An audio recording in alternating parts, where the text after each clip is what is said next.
كنا المرة اللي فاتت اتكلمنا على الوقت، كان الأستاذ حمادة شيخو كان اتكلم في موضوع الوقت ازاي نهتم بيه، وقال هي دي الحاجة الوحيدة اللي لو عدت علينا ما بتتعوضش. الثانية اللي عدت وأنا بتكلم مش هترجع تاني، مش هتقدر تعمل فيها حاجة تاني. فيمكن الأستاذ حمادة حابب إن هو يوسع الموضوع شوية ويقول لنا هو كان قصده إيه. اتفضل يا أستاذ حمادة. والله كان قصدنا من الموضوع بتاع عامل الوقت ده ان الانسان اصلا حياته على الارض وقت عداد. من اول ما بنتولد لحد ما بنموت هو وقت بنقضيه وبنخلص، هو ايا يكن.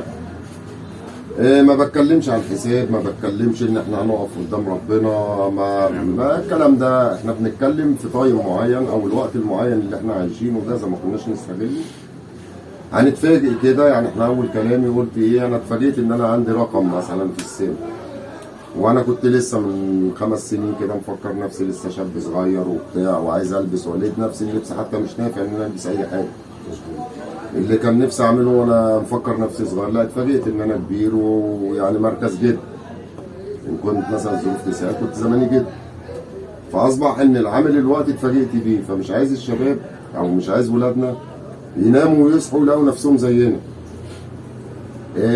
نحافظ ازاي على الوقت، نجتهد فيه ازاي، نكسب وقت ازاي، اللي هو ايه يعني بنستغل كل دقيقه في حياتنا. ممكن نقسم وقتنا اليوم كامل 24 ساعه لو حسبناها بالساعات، زي تايمر كده. نوم 8 ساعات، شغل 7 ساعات، عندي راحه ساعتين، اكل، عندي ساعه ترفيه، بس في ساعه للعلوم، في ساعه افتح فيها ذهني، في ساعه افكر فيها اداره حياتي ازاي. يعني تنظم وقتك، انظم الوقت اللي هو ايه، مش مسموح هو عداد بيخلص. امسك كده داتا معينه يبقى انا عارف عندي ايه، اطور، افكر صح، استغل كل دقيقه بتعدي في الصالح.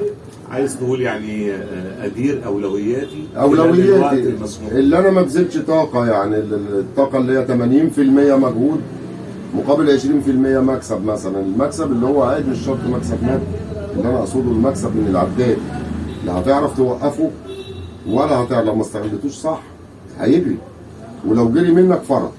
ففرط دي هتبقى مشكله للشباب، ان احنا بنقوله انصح لنفسك، خلي بالك من وقتك، نظم حياتك، مفيش داعي تضيع وقت في كلام ملوش معنى.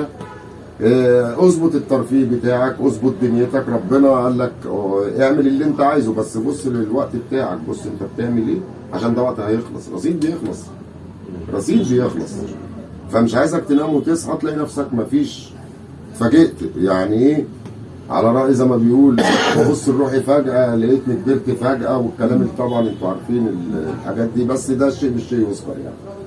فهو كل الفكرة تنظيم الوقت ازاي، وده بعد كده هيكون لنا خطوات معاه ازاي نطبقها في ارض واقع، ازاي نشوف مشكلة الوقت بالنسبة لنا نحلوها ازاي ونعمله ايه، وبناء عليه يتم يعني النجاح بتاعنا، او اللي احنا ايه يعني نعتبروه اختبار لمدة شهر شهرين، نشوفوا الدنيا هتمشي ازاي.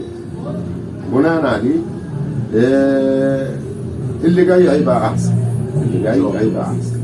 وان شاء الله. عايز تقول لما حد بينمي نفسه وفكره اكيد من الوقت، بدل ما اقعد على النت ساعتين 3 انا بقعد بقى تيك توك وبتاع. ما هو كلنا بنقعد، مثلا ناس كتير او شباب كتير هو مهتم بفيلم، باغنيه، بتاع، لا هتقدم ولا هتاخر في حياته. مظبوط. السلبي في الوقت ما هو برضو على حسابك. انت لو بتسمع حاجه حزينه ما هي اثر سلبي عليك بالطبع، هيبقى يرجع عليك. ما انت بتسمع اغاني محزنه، بتسمع ما كل ده بينمي الطاقه السلبيه مش الايجابيه. اصبح انت بتخسر وقت و بتنمي قدرات سيئه، ما بتنميش قدرات تفيدك في عامل وقتك او عامل حياتك. عايز تتجوز وعايز بيت وعايز استقرار وعايز كل ده، لو حسبته بالوقت هتلاقي نفسك لو سوفت الامور الوقت هيفرط، ولو فرط منك مش هتعرف تعمل جديد يعني. والحديث بقيه زي ما قال الاستاذ حماده، هيبقى فيه دردشه ثانيه فيها ازاي ننفذ ده على ارض الواقع وازاي نستفاد منه، وايه التجارب الناجحه هنذكر برضه تجارب ناجحه ازاي. بس يعني هو الواحد اللي نقصده مش عايزين الوقت يجري بيهم زي ما جرى بينا. احنا فوقنا متاخر، انا كل الفكره استغل وقتك بدري عشان عداتك ما يجريش زيك. تمام. والى لقاء اخر ان شاء الله.